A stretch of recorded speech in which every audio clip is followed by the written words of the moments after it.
तो बच्चों आज हम करने जा रहे हैं 6th क्लास का chapter 2 that is components of food. और हमने जैसा कि अपने पिछले लेक्चर में पढ़ा था about the components, their sources and about the vitamins and minerals.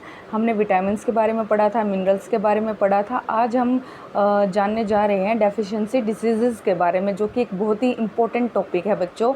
तो इसको आप बड़े ध्यान से पढ़ेंगे। A person may be getting enough food to eat but sometimes the food may not contain a particular nutrient. तो क्या होता है, कई बार एक पर्सन बहुत मात्रा में भोजन खाता है, पर पर वो क्या पता ऐसा भोजन खाता हो जिसमें न्यूट्रिएंट पर्टिकुलर मात्रा में प्रेजेंट ना हो। तो if this continues over a long period of time the person may suffer from its deficiency. For example, कोई व्यक्ति रोटी नहीं खाता, वो सिर्फ राइस पर ही डिपेंड है, तो राइस खाते हुए तो उसमें क्या होगा, तो वो बाकी ना सब्जी ले रहा है ना रोटी ले रहा है, वो सिर्फ राइस पे डिपेंड है, तो बहुत सारे उसके अंदर पोषक तत्वों की कमी हो जाएगी अगर वो लंबे समय तक एक ही डाइट पर निर्भर रहता है। तो बच्चों इसी को हम डेफिशिएंसी के नाम से जानते हैं। डेफिशिएंसी ऑफ वन और मोर न्यूट्रिएंट्स कैन कॉज डिजीज़ और डिसऑर्डर इन आवर बॉडी। तो इम्पोर्टेंट चीज़ ये है कि डेफिशिएंसी से क्या होता है, तो हमारे अंदर शरीर में न्यूट्रिएंट्स की कमी हो जाती है, जिसके कारण हमारे शरीर में डिफरेंट तरह की बीमारियां आ जाती हैं। Disease that occur due to the lack of nutrient over a long period are called deficiency disease.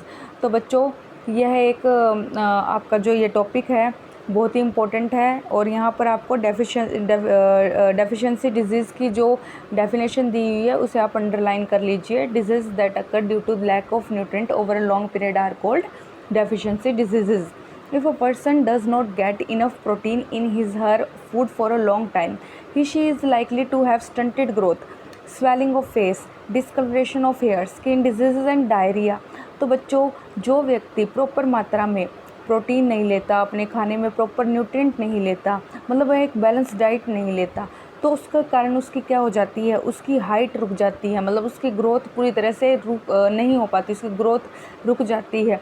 In the case for example उसकी हाइट नहीं इंक्रीज़ हो पाएगी, और भी बहुत सारी प्रॉब्लम्स आ जाती हैं। स्वेलिंग ऑफ फेस, उसके चेहरे पे सूजन आ जाएगी।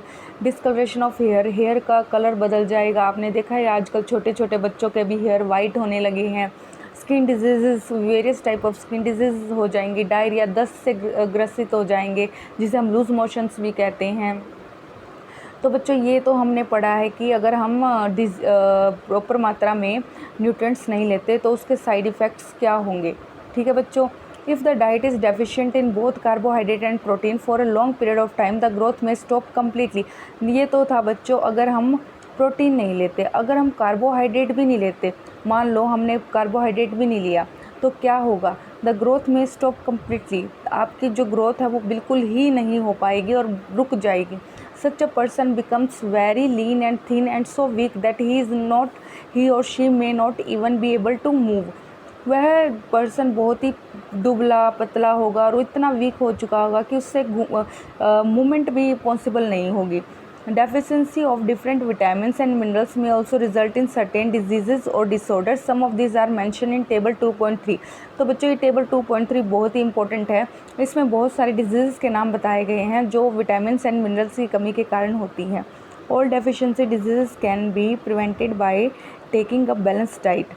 अगर हमें इन डिजीज़ को दूर करना है तो हमें क्या चाहिए, हमें एक बैलेंस डाइट चाहिए, जो कि हम पहले ही पढ़ चुके हैं। बैलेंस डाइट क्या होता है, जिसमें प्रॉपर मात्रा में न्यूट्रिएंट्स अवेलेबल होते हैं विद रफेज, जिसे हम डाइटरी फाइबर्स कहते हैं। In this chapter we asked ourselves the reason why widely varying food from different region had a common distribution. This distribution we find ensure that our meal have a balance of the different nutrient needed by the body. तो बच्चों हमें इस chapter से पता लग चुका है कि न्यूट्रिएंट्स हमारे लिए कितने ज़रूरी हैं और हमें कितनी मात्रा में लेने चाहिए और किन सोर्सेज से हमें कौन सा न्यूट्रिएंट मिल सकता है। तो टेबल 2.3 को ध्यान से देखेंगे बच्चों, यह बहुत ही इंपॉर्टेंट टेबल है और इसमें से एग्ज़ाम में बहुत से क्वेश्चंस आते भी हैं। तो विटामिन्स के नाम यहाँ पर लिख दिए गए हैं और हमें देखना है कि डेफिशिएंसी और सिम्टम्स। तो विटामिन ए की कमी के कारण होता है लॉस ऑफ विज़न, आपका क्या हो जाता है, आँख दिखना बंद हो जाता है, और इसको हम नाइट ब्लाइंडनेस के नाम से भी जानते हैं। आप लिख सकते हैं नाइट ब्लाइंडनेस। तो बच्चों नाइट ब्लाइंडनेस मतलब लॉस ऑफ विज़न, किसकी कमी से? विटामिन ए की कमी से। और इसको हिंदी में रतौंधी का रोग भी कहते हैं। तो इसमें क्या होता है, विज़न पुअर हो जाता है और loss of vision in darkness, आपको अंधेरे में नहीं दिखाई देता, इसी वजह से इसको नाइट ब्लाइंडनेस भी कहा जाता है। Sometimes complete loss of vision, और कई बार तो पूरा ही दिखना बंद हो जाता है। तो ये बेसिकली आपके विज़न से संबंधित है। विटामिन B1, बी से आपको याद रखना बहुत इजी रहेगा। विटामिन बी का जो रोग है वो क्या है? बेरी। Weak muscle and very little energy to work, आपकी जो मसल्स वीक हो जाएंगी और आपके पास एनर्जी नहीं बचेगी कोई भी काम करने के लिए। विटामिन सी की कमी से होता है स्कर्वी के कारण क्या होता है बच्चों? Bleeding gums, wound take longer time to heal. तो इसमें क्या होता है बेसिकली, जो आपके गम्स हैं वहाँ से ब्लीडिंग शुरू हो जाती है। अगर आपको घाव लग जाता है तो वह ठीक होने में बहुत ज़्यादा समय लेता है। तो स्कर्वी का रोग बहुत ही घातक रोग है जो विटामिन सी की कमी के कारण होता है। विटामिन डी की कमी के कारण होता है rickets, bones become soft and bent. यहाँ पर हड्डियों पर सबसे ज़्यादा असर पड़ता है। हड्डियाँ बहुत ही सॉफ्ट हो जाती हैं और इतनी सॉफ्ट हो जाती है कि टूटने का खतरा रहता है।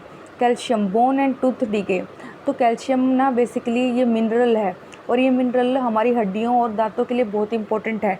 अगर ये ना लेंगे तो हमारी हड्डियाँ कमज़ोर हो जाएंगी और दांत भी टूटने शुरू हो जाएंगे। आयोडीन, ये भी एक मिनरल है जिसके कारण, बहुत इंपॉर्टेंट क्वेश्चन है ये, जिसके कमी से गोइटर की डिजीज़ होती है, जिसे हम हिंदी में घेंगा कहते हैं। इसमें नेक होती है ना, नेक में बहुत ज़्यादा स्वेलिंग हो जाती है। Gland in the neck appear swollen, mental disability in the children, अगर ये बच्चों में होती है तो वो बच्चों में मेंटल डिसेबिलिटी का भी कारण हो सकती है। आयरन की कमी से बहुत इंपॉर्टेंट है, ये अनीमिया का रोग होता है बच्चों। अनीमिया की वजह से वीकनेस आ जाती है और चक्कर आने शुरू हो जाते हैं और व्यक्ति कुछ भी काम करने लायक नहीं बचता, और धीरे धीरे अगर यह कमी ज़्यादा टाइम तक रहती है तो इससे डेथ भी पॉसिबल हो सकती है। तो बच्चों आज के लिए इतना ही। इसके क्वेश्चन आंसर को हम रिवाइज करेंगे इन आवर नेक्स्ट लेक्चर। इस टेबल को अच्छे से याद कीजिएगा और इसको पूरे चैप्टर को एक बार थोरोली रीड करना, ठीक है? ओके बच्चों, आज के लिए इतना ही। धन्यवाद।